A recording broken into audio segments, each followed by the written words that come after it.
Hai semua, kembali lagi di channel aku, Official. Gimana kabar kalian hari ini? Semoga kalian semua dalam keadaan sehat walafiat ya.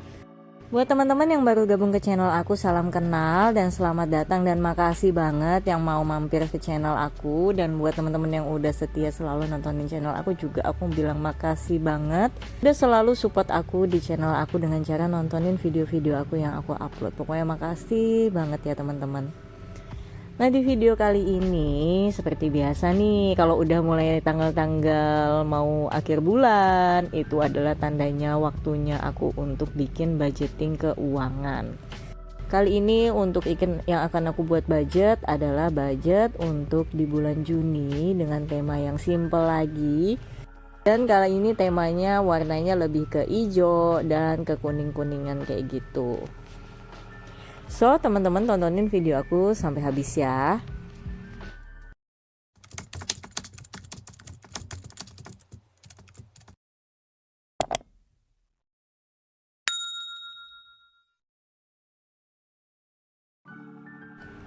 Kalau lagi ngebuat budget kayak gini aku tuh paling seneng banget karena ya aku kayak wah aku sebentar lagi bersiap-siap menerima uang untuk menuhin lagi kebutuhan aku setiap bulan dengan budgeting yang baru lagi kayak gitu. Terus aku juga bentar lagi bakal siap-siap memanen uang dari sisa budgeting aku di bulan sebelumnya. Makanya aku tuh paling seneng banget kalau udah mendekati tanggal-tanggal mau ke budget bulan berikutnya. Atau biasanya kalau yang punya gaji bulanan untuk mendekati bulan gajian, biasanya aku paling seneng tuh. Nah, kalau kalian biasanya gimana nih perasaannya ketika baru mulai budget? Happy kah? Atau kayak aduh pusing banget nih bulan depan, keuangan stabil nggak ya? Masih ada perasaan kayak gitu nggak? Misalkan masih ada perasaan kayak pusing, ketakutan, mungkin budgeting kalian belum stabil jalannya, kalian belum betul-betul bisa menjalankan sesuai budget. Itu biasanya ditandai dengan pengeluaran yang jauh lebih besar daripada pemasukan kalian, makanya selalu berending pusing terus.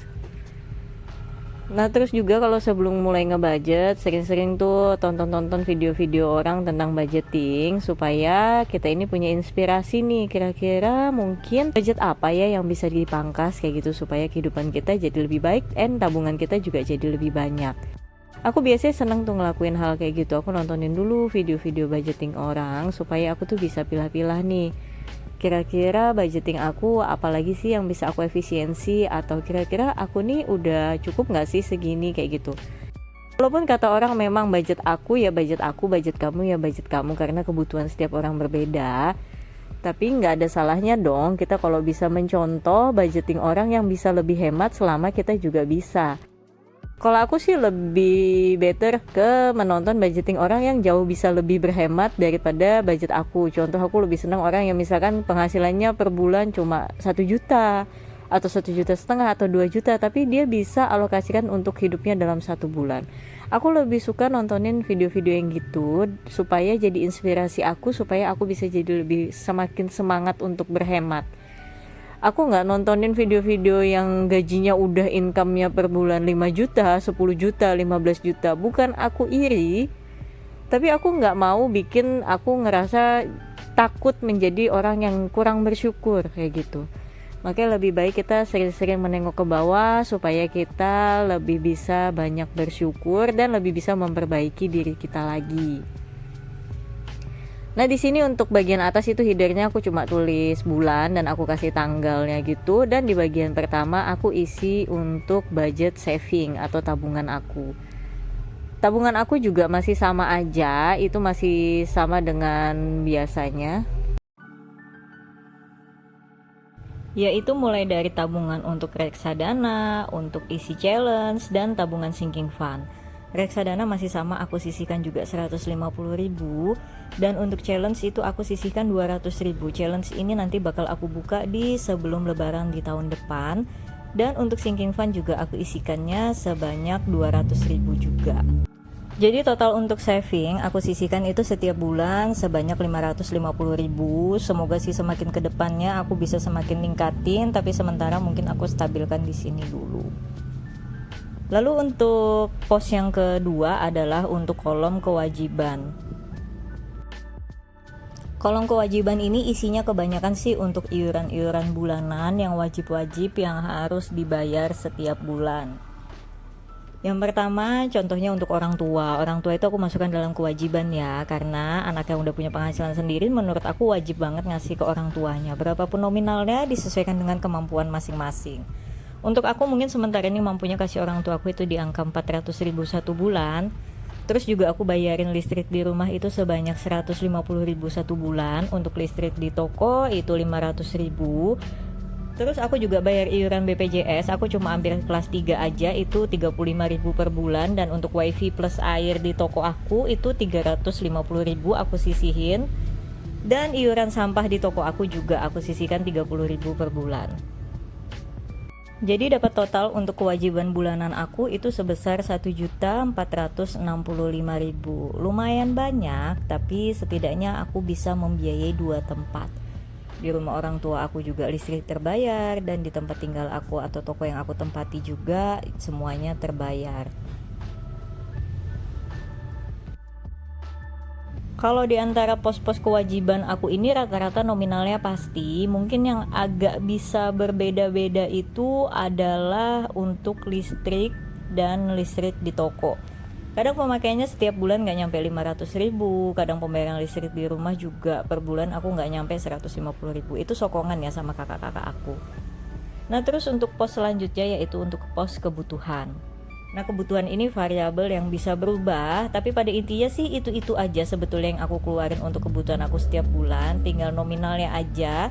Biasanya dari pos kebutuhan ini yang nominalnya masih banyak bersisa dan bisa aku masukkan ke challenge tabungan aku.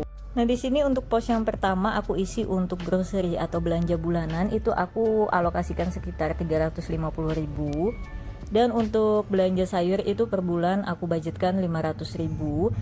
Dan untuk budget kuota aku budgetkan 50.000 aja. Dan untuk bensin juga 100.000.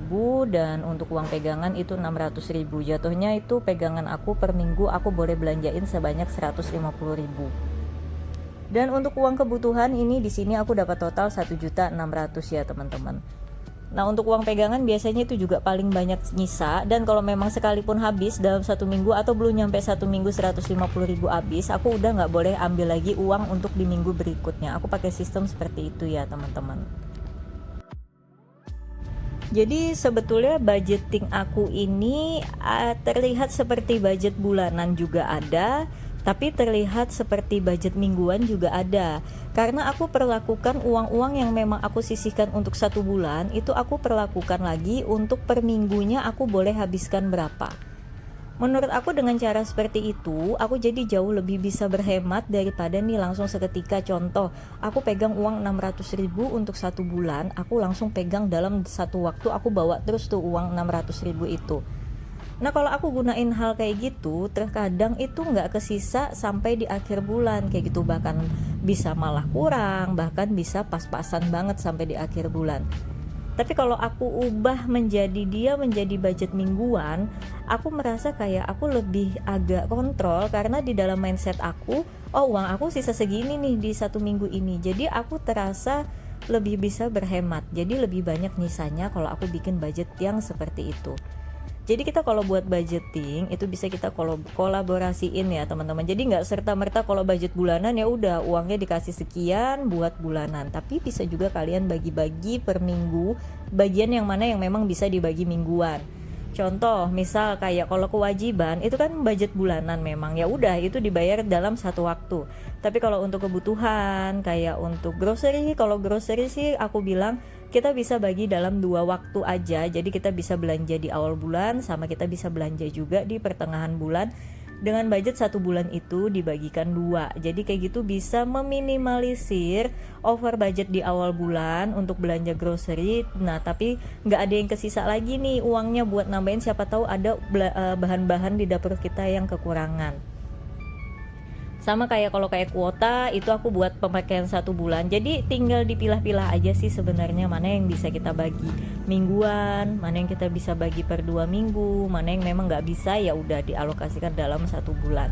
Ngelakuin hal kayak gitu jujur teman-teman itu bikin lebih terkontrol manajemen keuangan kalian. Jadi buat teman-teman yang mungkin ngerasa kayak suka bawa uang banyak di dompet, walaupun itu memang ceritanya untuk budget 1 bulan tapi ternyata nggak cukup juga, boleh coba di konsepnya itu dirubah kayak gitu supaya kalian bisa rasain nih mana yang kira-kira lebih efisien untuk kalian terapkan di sistem budgeting kalian. Nah, ini untuk halaman berikutnya nih, kita kembali lagi. Itu di situ untuk kolom untuk tracker aja ya. Jadi di situ nanti aku bakal catat semua pengeluaran uang yang aku pakai itu kemana aja, kecuali biaya kewajiban, sorry. Nah, di bagian tracker ini aku juga cuma isi dengan kolom tanggal, keterangan, dan total. Nanti aku gabungin jadi satu. Biasanya aku pisahkan dengan warna stabilo berbeda aja per pos kebutuhan yang aku catat di situ. Nah, ini selanjutnya tinggal aku hias-hiasin aja. Aku tempel-tempelin pakai tempel-tempelan yang memang aku ada beli di Shopee. Nanti linknya juga bakal aku taruh di deskripsi. Jadi teman-teman kalau yang pengen ngikutin untuk tempelannya, untuk stiker-stikernya, boleh juga langsung check out aja di toko Oren yang udah aku sematkan linknya di bawah ya teman-teman. Jadi ngehias kayak gini bikin lebih semangat sih buat ngeliatin nanti budgeting aku itu setiap aku pengen ngeliat, setiap aku mencatat. Karena memang kalau kita ngebuat budget yang selalu aku bilang, kita harus selalu rajin untuk ngeliatin, rajin baca-baca supaya kita itu bisa tahu nih batasan-batasannya ketika kita ngeluarin uang. Kita bisa takar duluan nih, oh kira-kira ini budget aku kayaknya udah mau hampir minus atau mau hampir habis, udah waktunya aku ngerem kayak gitu. Karena tanpa kita baca-baca ulang buku budget kita, itu nggak bakal kita tahu kira-kira budget kita ini mencukupi atau enggak setiap bulannya. Karena lebih baik kita itu tahu duluan supaya kita bisa cegah daripada kita mengobati. Istilah kayak gitu tuh memang benar adanya sih kalau aku bilang, sama halnya dengan budget. Lebih baik kita itu tahu duluan kondisi keuangan kita seperti apa supaya kita bisa ambil tindakan-tindakan yang tepat untuk menyelamatkan keuangan kita. Daripada terlambat, akhirnya kita malah gali lubang tutup lubang untuk memenuhi kebutuhan kita setiap bulan. Misal kalian nih bulan ini kekurangan nih uangnya buat budget A. Kalian putuskan untuk pinjam dana dengan harapan di bulan depan kalian ganti nih setelah kalian punya income.